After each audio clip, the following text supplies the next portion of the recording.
Hello boss babes and bosses out there. So in this video, I'm going to share with you how to create an effective social media strategy that can build and grow your online presence. So are you excited? Just keep on watching. So this is the lesson 8 sa e-course challenge natin, no? So if you haven't watched the other videos, pang lesson 8 na po ito, you can still catch up. Just go sa pinaka-start natin na video kasi this will be yung tamang pagkakasunod-sunod talaga when you are going to handle a real client na as a social media manager. So yeah, you are correct. I'm going to share with you how to create a social media strategy step by step. But before I'm going to share with you how to do that, I would say you have to have consistency, good quality content, and strategy. So these three elements here are very big factor talaga in building a solid brand presence online. So what do I mean by consistency? So when I say consistency, it's not just about the frequency sa pag-post mo sa social media or sa pag-show up mo sa social media. Hindi lang ito about sa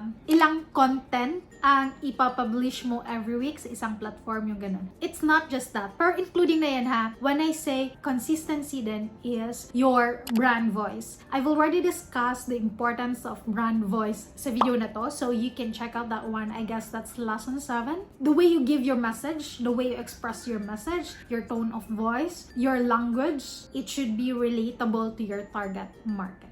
When I say good quality naman, hindi lang ibig sabihin ko na good quality yung video mo, like the production itself, like maganda yung video, good yung lighting, good yung mic, hindi maingay, yung ganun. Ang main na sinasabi ko dito na good quality is yung content or yung messaging na may value na maibigay sa target market mo. Did you get what I mean? Yung meron kang value na maibigay sa nag-watch ng content mo or nagbabasa ng content mo. Let's say for example, your content is more on entertainment. Dapat na-entertain sila. Maybe educational and maybe it's more on inspiring and motivating kind of content. Dapat you are touching their emotional side so that they can be more engaging and they can relate more sa content mo. Now, we are now going to deep dive kung ano yung sinasabi ko na strategy and how you are going to build a strong, solid social media strategy for your client or for your own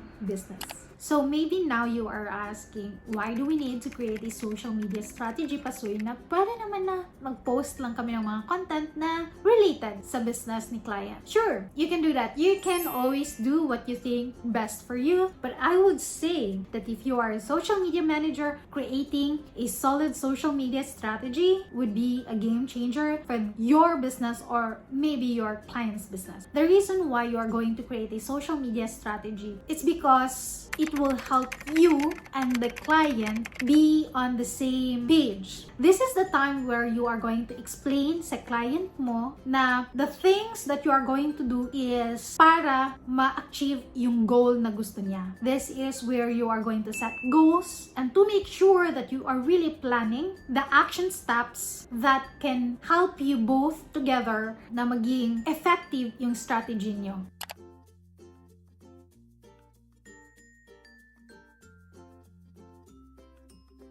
Now, this is the first step that you're going to do. First talaga, you have to hop on a call with your client. If meron kayong hinandal ngayon na client, hop on a call and make sure that you and your client have the same mindset when it comes to building your audience. What I mean by this is that dapat na-gets ni client na it's not just about the numbers of followers, it's not just about the number of likes and all. Kasi it's always better to have 1,000 true solid followers and all that followers are really engaging to your content and is really ready to buy any products or services that you are going to put out there. Kesa naman meron kang ng 1 million followers but wala silang pakialam sa'yo. Maybe let's just say 2% lang yan ang true followers talaga. But that is worse. So I would really say no, na it's really better to have a small followers lang pero for sure they are always waiting for you to post anything, publish publish something para isupport ka nila. I remember way back then when I started my YouTube channel, meron akong pinaskill sa bubong ko na it says na I want to gain 1,000 true solid followers. I'm really specific kung ano yung true solid followers ko. Ang nilagay ko, super engaging, super supportive, and always watch my videos and always find my videos helpful. And then when I hit that 1,000 true solid followers talaga, like I'm really happy that God gave me that true followers kasi they are the one who is always motivating and inspiring me to create more content for them. For me, it's not more on getting more followers, but it's really just I want to make sure that this 1,000 followers will stay for me. Like yun lang talaga. Pero as a side effect, by always putting out good content online, mas dumami pa yung followers ko. True solid followers. So yeah, I would highly encourage you guys to set the client's mind na it's better to have quality followers compared sa mga fake accounts lang na nagla-like, nagsasubscribe. Yung buying fake followers, buying fake engagement, I would really not recommend that one, no? Kasi wala ka talaga makikitang ROI niyan. Kasi mga fake lang, hindi talaga sila real supportive. Like, they are just going to like you, they are just going to follow you or subscribe you just because they are also being paid for that, no? Tapos hindi sila bibili kung ano man yung ibebenta mo or ibebenta ng client mo, hindi yan sila bibili. You are going to follow the buyer's journey. Remember, sa video na to, I'm talking the buyer's journey, that first you have to put value before you are going to sell. So sa next step natin, step 2 is to pick one platform na ifo-focus mo na i-grow. Remember the market research that we have done? So, check mo doon sa market research mo kung saan always nag-hang out or anong platform ang always ginagamit ng mga target market mo. That's the purpose of market research. Again, we have to be so strategic on what platform tayo magpo-post. Kasi nga, bakit tayo magpo-post sa platform na wala naman doon yung target market natin? That's step 2. Okay, so for the third step, dito na tayo magsiset ng goals. You have to ask your client kung ano talaga yung goal niya para sa social media niya. Bakit napag-isipan niya na mag-go na into social media marketing? Na nag-hire na siya someone na makamanage sa social media niya. Yung ganun. So, you have to ask, ano ba talaga yung gusto mo dito, client? For setting goals sa social media strategy niyo, first, you have to be so specific sa goal mo. Always remember this. Number, result, and time frame. Example ha, your client wants to have 1,000 for the numbers, website traffic, that's the result, and then yung time frame is for 1 week. So 1,000 website traffic for 1 week. Did you get what I mean? Another example, clients wants to have at least 10% increase sa views niya sa YouTube in just 28 days. Did you get what I mean? Super specific na merong number. Gusto niya at least 10%.